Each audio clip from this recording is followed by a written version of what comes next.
মাস্কেট থেকে প্রায় 250 কিলোমিটার দূরে সবাইকে আজকে স্মৃতি ফুটবল টুর্নামেন্ট বাংলাদেশ সোশ্যাল ক্লাবের দায়িত্বশীল ব্যক্তিবর্গ গার্লস এক্সচেঞ্জের সিও আমরা সবাই এখানে আজকে ফুটবল খেলার সমবেত হয়েছি।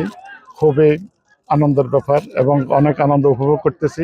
আমি মনে করি বাংলাদেশিরা যে সুন্দর ফুটবল আয়োজন করেছেন আয়োজক এবং কি দর্শক সবাইকে আমি আমাদের পক্ষ থেকে সোশ্যাল ক্লাবের পক্ষ থেকে ধন্যবাদ জ্ঞাপন করছি।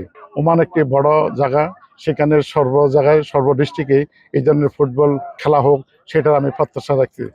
বাংলাদেশ সোশ্যাল ক্লাব যে কর্মকাণ্ড চালিয়ে যাচ্ছে তার ধারাবাহিকতায় আমরা এখানে এসেছি।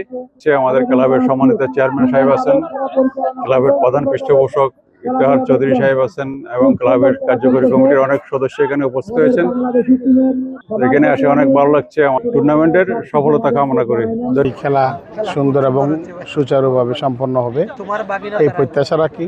সোশ্যাল ক্লাবের পক্ষ থেকে আপনাদেরকে আহ্বান জানাবো, আপনারা আগামীতেও এরকম সুন্দর খেলা আয়োজন করবেন। আমাদের জাতীয় খেলা ফুটবল, সবার প্রিয় খেলা ফুটবল, এটা দেখতে পেরে আমরা অনেক খুশি। খেলোয়াড়দেরকে ধন্যবাদ, এলাকাবাসীকে ধন্যবাদ, ফলার্স যারা এটা আয়োজন করেছে তাদেরকে অনেক অনেক ধন্যবাদ জানা। আমাদের এই সংস্কৃতি সবসময় চলিতে থাকে এবং আগামীতেও যেন আমরা এরকম খেলা ধরে রাখতে পারি।